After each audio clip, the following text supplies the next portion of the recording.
ఇలాంటి ఎలిమెంట్స్ని బేస్ చేసుకునే ఈ ప్రాజెక్ట్ని చేయడం జరిగింది. ఎలిమెంట్స్ అంటారండి. ఇది యాక్చువల్ ఏంటంటే ఇది ఒక ఫిక్షన్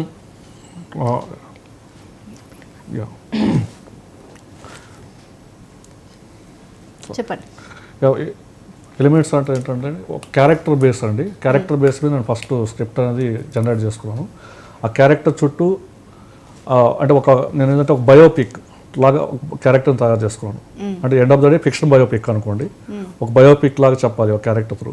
సో దీని చుట్టూ ఎలాంటి అంశాలు ఉండాలి, దీన్ని డెస్టినేషన్ ఎలా ఇవ్వాలి అనే పాయింట్ ఆఫ్ వ్యూలో చేసుకున్నానండి. ఒక ఎరగెంట్ క్యారెక్టర్ అలా ట్రావెల్ అంటే లైఫ్ జర్నీ రియల్ టైంలో చూసినట్టు ఉండాలి. అంటే సినిమాటిక్గా సీన్స్ చేసుకోవడం కాకుండా రియల్ టైం స్టోరీ లాగా ఉండాలి. ఎండ్ ఆఫ్ ద మూవీ ఏంటంటే ఒక మంచి డెస్టినేషన్తో క్లోజ్ అవ్వాలి. సో ఈ వ్యూలో నేను చేసుకున్నాను.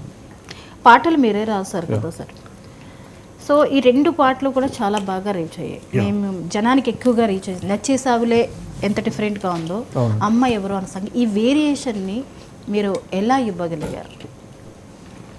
వేరియేషన్ ఉంటుందండి. ఇప్పుడు నేను ఆలోచించినప్పుడు ఏంటంటే ఏ సీన్ ఆలోచిస్తున్నప్పుడు ఆ సీన్ గురించి డెప్త్కి వెళ్ళిపోతాను. ఎవరైనా చేసేది అది. బట్ నేను ఆ మ్యాక్సిమం పీక్ ఎక్స్ట్రీమ్ వెళ్ళి ఆలోచిస్తాను. సీన్ అయినా సరే, డైలాగ్ అయినా సరే, ఈవెన్ సాంగ్ అయినా సరే.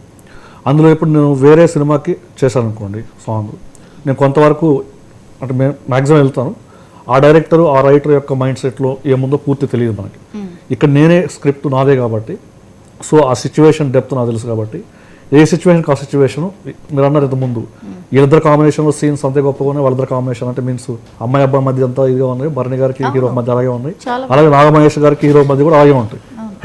ఆపోజిట్ అంటే ఏమంటారు దాన్ని, యాక్షన్ పాయింట్ ఆఫ్ వ్యూ వాళ్ళిద్దరి మధ్య వైలెన్స్ ఉన్నా కూడా, అంటే వార్ పాయింట్ ఆఫ్ వ్యూ ఉన్నా కూడా, రివెంజ్ పాయింట్ ఆఫ్ వ్యూ కూడా అంతే డెప్త్గా ఉంటాయి అనమాట. అంటే దాంట్లో ఒక ఫీల్ ఉంటుంది. అంటే ఆడియన్స్ తెలుస్తుంటుంది అది. వాళ్ళిద్దరి మధ్య రెగ్యులర్ యాక్షన్ సినిమాలలో కాకుండా అది జరిగే చిన్న డిస్టర్బెన్స్కి కానీ, వాళ్ళిద్దరి మధ్య జరిగే చిన్న దీనికి కానీ ఆడియన్స్ పాయింట్ ఆఫ్ వ్యూ చిన్న తెలియని ఒక ఆదరత ఉంటుంది అక్కడ. అది ఫాలో అవుతుంటుంది. సో అదేంటంటే అలా చేసేటప్పుడు ఏ సాంగ్ ఇప్పుడు ఆ సిచ్యువేషన్ లవ్ స్టోరీ వాళ్ళిద్దరి మధ్య లవ్ సంబంధించింది, లవ్ సంబంధించి పీక్లో లవ్ వెళ్ళిపోవాలి, అలా ఆలోచిస్తాను. ఇక్కడికి వచ్చినప్పుడు ఈ సిచ్యువేషన్లో ఏం చెప్పాలి, నేను ఎమోషన్ చెప్పాలి. ఎమోషన్ దానికి ఎంత లెంత్ ఉంది నాకు తెలుస్తుంది. ఎందుకంటే స్క్రిప్ట్లో నేను ఏ సిచ్యువేషన్లో చెప్తున్నాను ఆ సాంగ్ని, అప్పటి వరకు స్క్రిప్ట్ ఏం జరిగింది అక్కడ వరకు ఇది తెలుసు కాబట్టి అందులోకి వెళ్ళి నేను చేయగలను అనమాట. అలా నేను చేసుకోగలను ఎందుకంటే నాదే కాబట్టి. మరి వినోద్ గారి విషయంలో వినోద్ గారిని మీరు చెప్పాలి, నిజంగా చెప్పాలి చాలా. ఎందుకంటే ఆయన చాలా ఎఫర్ట్ పెట్టి చేశారు. అంటే ఒక రకంగా ఏంటంటే తన సొంత సినిమా అనే పాయింట్ ఆఫ్ వ్యూ చేశారు. బిగినింగ్లో అంటే తను సినిమాలు చేస్తున్నారు, కొంచెం ఇదవుతుంది, కెరీర్ అలా వెళ్తుంది. బట్ ఒక మంచి బ్రేక్ కోసం ఎవరైనా ఎదురు చూస్తుంటారు కదా. ఈ టైంలో మా కథ నచ్చింది ఆయనకి. కథ నచ్చి ఓకే ఫైనల్ అయ్యారు. సో మేమేదో బడ్జెట్ మామూలుగా ఉంటుంది కదా, మన బడ్జెట్ పాయింట్ ఆఫ్ మనం చెప్పాము. సో సరే కష్టం మీద ఒప్పుకున్నారు, ఎందుకంటే కథ నచ్చింది కాబట్టి. దెన్ శ్రీరామ్ టాపిక్ వచ్చింది, అందరి మధ్యలో నుంచి వచ్చింది. మాకు రిస్క్ అయినా కూడా మేము డేర్ చేసి పాటించాం. సో అలా సింగర్స్ని పెట్టాము. సో ఆయన అంతకంటే ఎక్కువ ఏంటంటే ఇన్వాల్వ్ అయ్యాడు. ఎందుకంటే ఆల్రెడీ స్క్రిప్ట్ బాగుంది, నేను రైటర్ అవడం వల్ల మొన్న కూడా ఆయన ఫంక్షన్లో కూడా చెప్పాడు, నేను రైటర్ అవడం ఏంటంటే అవుట్పుట్ మా ఇద్దరి మధ్య కాంబినేషన్. ఎందుకంటే సీన్ నాదే, రైటర్ నేనే కాబట్టి తనకు కూడా ఇంకొంచెం ఎక్కువ ఎక్స్ట్రీమ్ వెళ్ళడానికి ఛాన్సెస్ ఉంటాయి అనమాట. అలా extreme musical work, sounding plus ఇంకో ఆయన గురించి స్పెషల్గా ఏం చెప్పాలంటే ఆయనకి స్టూడియోకి వెళ్ళినప్పుడు ఒకటి ఉంటుందండి, ఆయన స్టూడియో లోగో పైన ఒకటి ఉంటుంది, సిగ్నేచర్ ఆఫ్ ద సౌండ్ అలాంటి ఒక కొటేషన్ పెట్టుకుంటాడు ఆయన. అంటే ఆయన సౌండ్ నేను ముందు సాంగ్ అప్రోచ్ అయ్యే ముందు సాంగ్స్ విన్నాను, ఆయన సాంగ్స్ ఆయన వర్క్ విన్నాను. ఆయన సౌండింగ్ డిఫరెంట్ ఉంటుంది. ఆ డిఫరెన్స్ నాకు నచ్చి వెళ్ళాను యాక్చువల్లీ ఆయన. సో ఆయనకు కూడా మా కథ నచ్చింది. సో ఇక నేను రైటర్ అవ్వడం కూడా ఆయన ఇంకా హ్యాపీ అనిపించింది. ఎందుకంటే ఎక్స్ట్రీమ్ వెళ్ళొచ్చు, దీని గురించి బడ్జెట్ నోబార్ అన్నట్టు. మేము ఇచ్చిన బడ్జెట్కి ఇంత మ్యూజిక్ అనేది కష్టం యాక్చువల్గా. సో మేము ఏమైనా సింగర్స్ ఇచ్చినా కూడా ఇన్స్ట్రుమెంటల్ వర్క్స్, లైవ్స్ ప్లస్ ఆ కంపోజిషన్ ఎంత ఉంటుంది కదండి.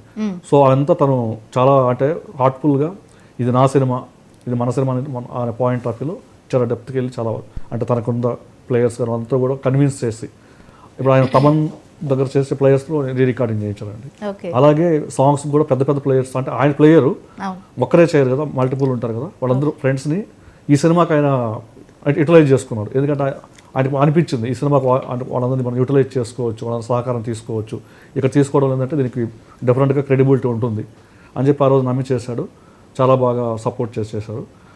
దెన్ వచ్చేసి కైలాష్ కేర్ సాంగ్ గురించి స్పెషల్గా చెప్పాలండి. ఆ సాంగ్ నేను చేసుకొని వెళ్ళి జస్ట్ కూర్చున్నాము, అలా పల్ల వినిపించానండి. మీరు నమ్మరు, పల్ల వినిపించగానే ఇమ్మీడియట్గా స్పాట్, ఇప్పుడు మీరు ఏదైతే వింటున్నారు సౌండ్, బేసిక్ రిథమ్స్ అన్ని అక్కడ వేసాడండి ఆయన, స్పాట్లో వేసాడు.